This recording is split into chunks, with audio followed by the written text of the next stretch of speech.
Hello, this is Mike Burek, your host and producer of Krynytsia, The Well, a podcast series about topics of interest to Ukrainians and friends of Ukraine around the world.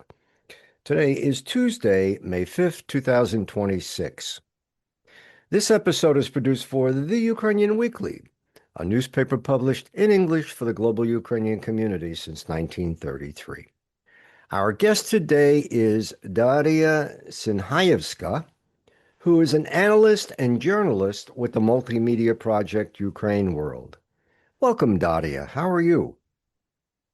It's my pleasure to be here. Thank you for inviting, and it's an honor to speak to you today and to broadcast this episode. So I'm more or less fine. We have air alarm now, but I hope that this record would be all perfect and fine.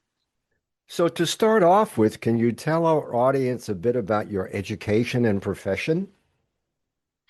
For sure. Well, my BA and MA is obtained in the field of political science at the National University of Kyiv-Mohyla Academy, and now I'm working on my PhD project at the same university. And I'm an analyst at Ukraine World, as you mentioned, and senior lecturer and researcher at National University of Kyiv-Mohyla Academy. I would say that my education wasn't just about reading, Machiavelli or Marx. It was rather an exercise in learning how to quantify the seemingly unquantifiable, I would say so. So I don't just track events, I hunt for the why question behind them. Because it seems to me that being a political analyst and researcher is about being the person who let's say so, can spot a storm on the horizon. And through my education, I learned how to put the whole picture together to understand the engine of society. And there's this spark when the puzzle pieces start to make sense through the lens of theories or different kind of modelings. And for me, it's interesting to navigate during these times of uncertainty because even the full scale invasion showcased how important not only the education is, but also your possibility to navigate among this uncertainty.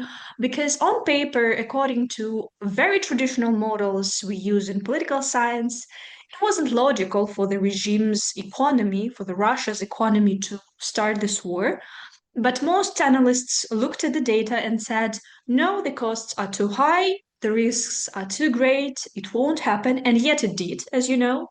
And this, I guess, is painful, a reminder that behind every data, there is human ego, and especially the one of authoritarian regimes with its unpredictability of power and that they are always ready to lean on such methods to exercise their power. But cutting the long story short, that's exactly why I chose such profession, why I try to peel back another layer of this reality. And we live in the world and we strive to know it, I guess, to understand its rhythms and its breaks. And for me, it's not just a career path, but a way of moving through the world itself. Daria, what is Ukraine World? When did you join the organization? And what are your responsibilities there? Well, to me, Ukraine World is much more than just an English language multimedia platform.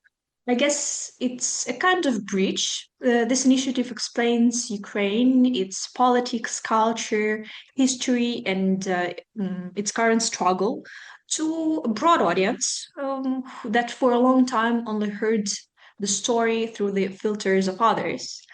And I joined this platform in August 2022. So I was an analyst at that time, and it was right after finishing my undergraduate degree, and it felt this intense, to showcase the multifaceted nature of Ukraine, and I would say to help make it more understandable, to help and silence a nation that had been misunderstood for too long. And I would describe my responsibilities as to translate this complex topics, maybe long reports into narratives for an international audience, whether I'm drafting a long form article or, as we called it, fundamental. You can trace that on our website alongside with maybe more concise articles by creating video explainers or co-hosting the Explaining Ukraine podcast. Daria, what has been the most interesting topic that you covered while co-hosting the Ukraine World Weekly podcast, Explaining Ukraine?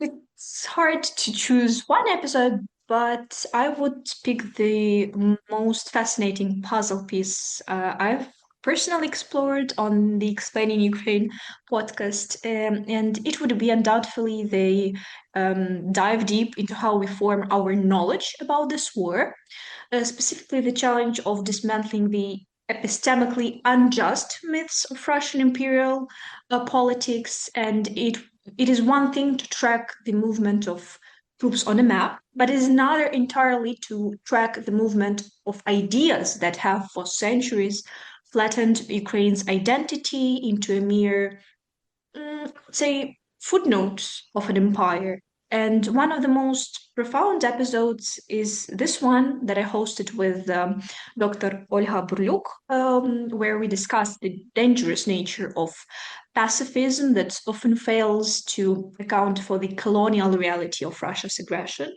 So we discussed why the world so often defaulted to a Russian-centric lens and how Ukraine is now forcing a global re-evaluation of political theory itself, of the ethics of peace itself, and it just harkens us back to my previous answer that I feel that that is the answer, the essence of my profession and my education, to reevaluate, to recalibrate what we have.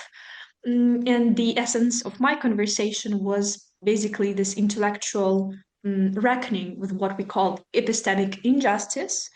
So the way in which Ukrainian voices have been sidelined or ignored altogether for centuries, because if you just trace the history, you probably catch the feeling that knowledge about our region it not only concerns Ukraine but also the broader aspect of Eastern Europe. And it was manufactured in Moscow or filtered through uh, Moscow and viewed Ukraine only through the lens of Russian studies. And a lot of institutions inside Western academia are called Russian, like studies from Russian perspective. And this created a massive blind spot where the world failed to see Ukraine's agency. Times change, and you can see that now it's more about Eastern Europe studies or Ukrainian studies. So we have this difference in lens. But if to talk a little bit more about this episode, I would highly recommend it because we dissected this nature of some intellectual traditions, particularly the one of pacifism that demands peace without justice. We talked about this perspective when we treat the victim and the aggressor as equal sides of this war. And this is a very dangerous trend because by doing so, we silence the victim's right to self defense and existence because the aggressor and the victim are never on the same page, they're never equaled. So basically, I would say that the main idea for Ukraine to be truly understood, we have to undergo the process of this epistemic liberation. And the world should stop asking, what does Russia want? And start asking what the just world needs. Because by granting Russia a sort of monopoly on this subjectivity, the international community loses their political actorness, political agency, and this sense of our episode was reclaim this visibility. In December 2025, you wrote the article, The Grid, the State, and the War, Ukraine's Double Fight Against Missiles and Corruption. Please talk about the key points of this article. Oh, yes, that's a great piece. Basically, I would say that in this text, I tried to show that Russia's systematic missile and drone attacks transformed the power grid into a battlefield. Because if we took a larger perspective, the destruction of thermal power plants, transmission networks, and the loss of the Zaporizhia nuclear power plant exposed how vulnerable the old centralized post Soviet energy model was under modern war conditions.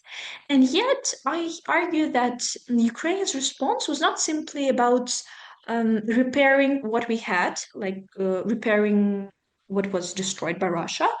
Instead, the war accelerated a deeper transformation of energy sector. One of the key insights is that Ukraine is adapting through decentralization and integration with Europe.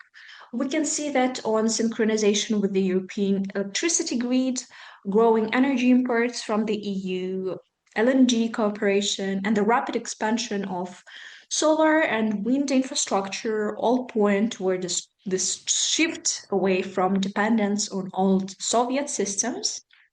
And at the same time, the text insists that a physical reconstruction alone cannot guarantee energy security because we have corruption cases that remain an equally dangerous threat. And in this text, I showcase the example of Operation Midas. This scandal becomes central precisely because it demonstrates how wartime corruption directly undermines national defense and civilian safety. You know that a lot of agents, a lot of people that have some networking ties with governance, with the system of governance in Ukraine, like Vice Minister Chernyshov, like businessman Mindich, were involved in this case, and funds allegedly stolen from fortification and energy protection projects were meant to shield infrastructure under active Russian attack. So yes, we have some problems, but yet I want to emphasize that the ability of anti-corruption institutions, of investigators, prosecutors to uncover such schemes during wartime reflects a certain degree of democratic resilience and institutional maturation. Because you see, it's not the question where on the planet we do not have corruption but how we address those cases. You see what I mean? So Ukraine is shown as fighting two interconnected battles simultaneously. Once again, Russian military destruction, war of aggression, and another against internal system of rent seeking, I would call them in such way, that weaken the state from within. And we see this modernization under fire. And the article, therefore, says that Ukraine's struggle over electricity, over protecting our energy sector, is inseparable from a larger struggle over what kind of state Ukraine will become, whether I would finalize my answer by saying whether it can transform wartime resilience into durable institutions, clearer governance, and I would say a more sustainable and European future. Daria, unfortunately, we're out of time, but I did want to ask you a final question. You Okay. recently have been profiled on the online platform Wow Woman. Wow Woman was founded in New York City in 2015 by the Ukrainian Olga Shmadenko. The goal of the project is to highlight extraordinary women from all walks of life. It has a strong emphasis on Ukraine.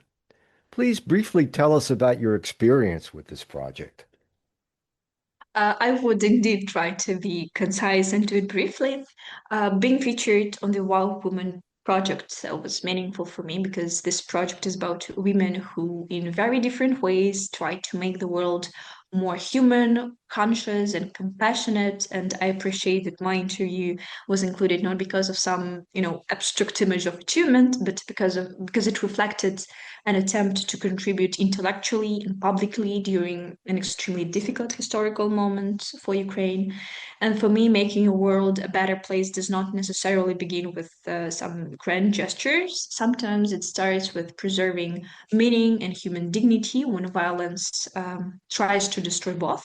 So I think one of the central ideas of my interview was about civic responsibility. That during war it becomes deeply personal and everyday through donations, volunteering, intellectual work, and I spoke there about the importance of intellectual subjectivity, the need for Ukrainians to articulate themselves in their own voice rather than exist in an imposed narrative. And being profiled by Olga Shmedenko for this platform was a deeply reflective experience, primarily because of the unique sense Olga brings to her storytelling. Since the foundation of this project, her idea was that storytelling is a form of justice.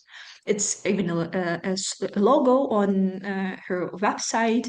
And I would say that it felt very personal, and it is an invitation for every reader to look around their community to see outstanding women who try to make this world a better place to live in. Daria, thank you so much for joining us today. Thank you.